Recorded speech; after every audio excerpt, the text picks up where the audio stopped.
Bienvenue sur Africa 24 dans la nouvelle édition du Non-Stop Info. Voici les titres de l'actualité. Au Togo, l'Alliance nationale pour le changement introduit une requête pour annulation de la révision constitutionnelle.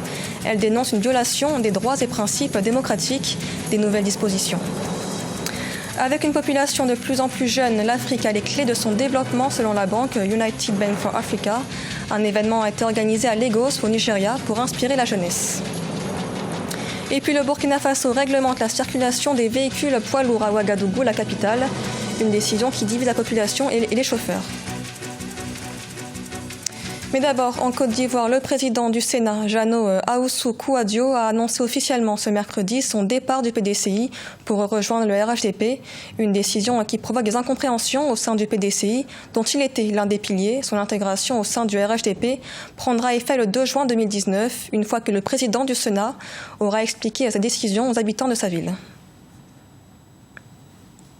Au Togo, les nouvelles dispositions constitutionnelles divisent la classe politique. Les partis d'opposition, comme l'Alliance nationale pour le changement, dénoncent une violation des droits et principes démocratiques. Elle a introduit une requête pour annulation auprès de la plus haute juridiction du pays, Victor Sedji et Fabien Mahoun. Au Togo, l'Alliance nationale pour le changement ANC, parti d'opposition, a introduit une requête en vue de l'annulation des modifications constitutionnelles adoptées début mai au Parlement. La réforme de la Constitution porte entre autres sur le vote et le statut juridique des députés ainsi que du chef de l'État. Le mandat présidentiel est désormais porté à 5 ans renouvelables une seule fois. Ces nouvelles dispositions ne prennent pas en compte les mandats déjà réalisés et ceux en cours. Ces réformes sont guidées par le constat de la fréquence des élections au Togo, avec les multiples contraintes et coûts financiers élevés, ajoutés aux besoins de sérénité et de la stabilité pour une meilleure programmation du développement du pays. Malgré les arguments des autorités, l'ANC dénonce une violation des droits et principes démocratiques. Le président du parti, Jean-Pierre Fabre, estime que le Parlement tente ainsi d'accorder un 4e mandat à l'actuel président Faure Gnassingbé, qui bouclera 15 années le pouvoir en 2020. Nous avons intérêt à ce que l'Assemblée nationale du Togo, qui est une institution de l'État, fonctionne correctement. Il ne s'agit pas de critiquer violemment, il s'agit simplement de relever une forfaiture qui a été perpétrée. L'Assemblée nationale du Togo a violé son propre règlement intérieur et la pratique parlementaire en examinant 29 articles au lieu de 3 articles proposés par le gouvernement. Ça, ce n'est pas difficile à comprendre. Pour l'ANC, l'introduction de plusieurs autres articles qui sont hors du projet de loi gouvernementale, notamment ceux 59, 60 et 100 de la Constitution, est anticonstitutionnelle. Autre argument, la modification de la loi sur la décentralisation par une disposition qui supprime la préfecture comme collectivité locale, les conseils préfectoraux ainsi que des élections préfectorales. Et dans l'actualité également, Louise Mushikiwabo, secrétaire générale de l'OIF, Organisation internationale de la francophonie, est arrivée au Cameroun ce 23 mai pour une visite de 48 heures. Des rencontres sont prévues dans un contexte de crise sociopolitique. Elle sera d'ailleurs reçue en audience par le président Paul Biya. La diplomate rwandaise devrait évoquer la crise anglophone. Il s'agit de la première visite au Cameroun de Louise Mushikiwabo depuis sa prise de fonction à la tête de l'OIF en janvier 2019. Avec une population de plus de 1,280 milliard d'habitants, dont la plupart sont des jeunes, l'Afrique a les clés de son développement selon la banque United Bank for Africa. Lors de la Journée mondiale de l'Afrique, un panel de grandes figures du continent a été mis à contribution pour inspirer la jeunesse africaine. Reportage de notre correspondante Mifa Kofi.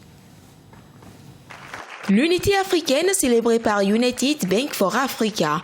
À Lagos au Nigeria, des grandes figures du continent, notamment le prix Nobel de littérature Wole Soyinka, du musicien engagé Femi Kuti et le philanthrope Tony Elumelu ont revisité l'histoire de l'Afrique. Il s'agit pour la jeunesse africaine de s'en inspirer pour mieux construire le futur du continent. Absolument. Nous devons condamner ceux qui nous ont privés de liberté, mais il ne faut jamais oublier que nous sommes aussi responsables de notre propre situation. Pour les panélistes, que ce soit au niveau des infrastructures de base, l'éducation ou de la culture, la prise de conscience de la jeunesse africaine, mais surtout des politiques, reste une nécessité dans l'atteinte de l'unité africaine. Pensez-vous que la monnaie unique est possible sans décision politique? Pensez-vous que parler une même langue est possible sans une décision politique? Le peuple doit, par diverses pressions, amener le politique à prendre au sérieux la question de l'unité africaine. Nous avons plus de 60% du capital humain, composé de jeunes de moins de 30 ans, que nous pouvons apporter non seulement au continent, mais au monde. United Bank for Africa, présente dans 20 pays africains, croit au potentiel culturel et économique du continent. La Journée mondiale de l'Afrique est célébrée le 25 mai de chaque année en souvenir au congrès fondateur de l'Organisation de l'Union africaine, créée en 1963, actuelle Union africaine. L'Afrique subsaharienne est l'un des continents qui consomme le plus de riz. Pourtant, les importations continuent d'augmenter depuis 2013 sur le continent. Une augmentation estimée à 6,5% en 2019. Et ce, malgré l'accroissement de la production rizicole. Ange Méniot. Les pays d'Afrique subsaharienne n'arrivent toujours pas à réduire leur dépendance par rapport au riz importé.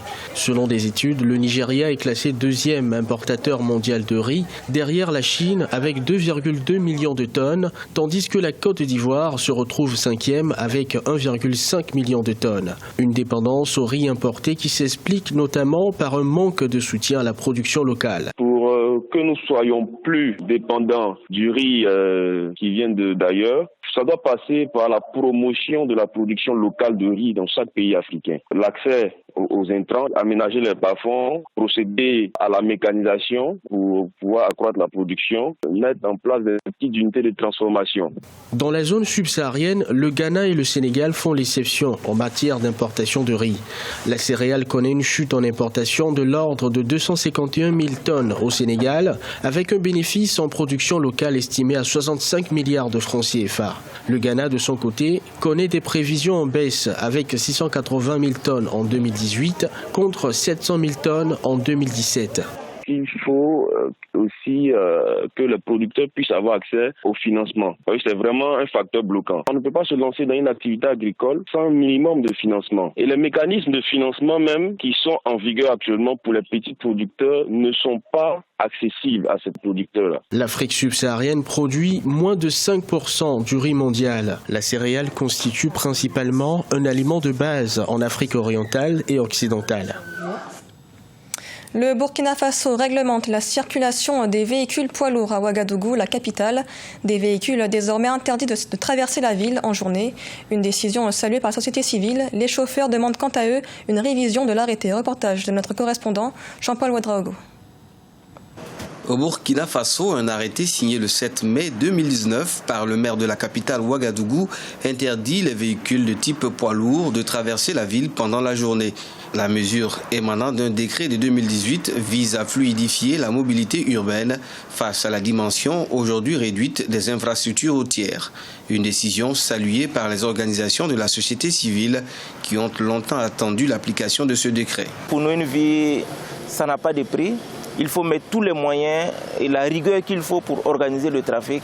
Mais comme on l'interpelle, on comprend cette gêne ou bien ce mécontentement des transporteurs parce que c'est l'État qui n'est pas allé jusqu'au bout en mettant en œuvre un certain nombre de dispositions qui allaient faciliter les choses. Suite à la mesure, l'on a observé depuis dimanche le stationnement de ces véhicules aux différentes entrées de la ville.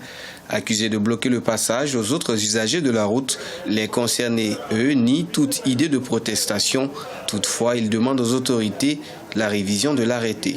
Nous avons demandé à ce qu'on puisse d'abord nous libérer la circulaire, l'avenue Tanchaba, et voilà pourquoi on puisse désengorger les entrées de Ouaga, afin de trouver une autre solution. Et le maire, à son tour, nous a dit que non, il fallait que tous ces camions soient escortés par la police et la gendarmerie.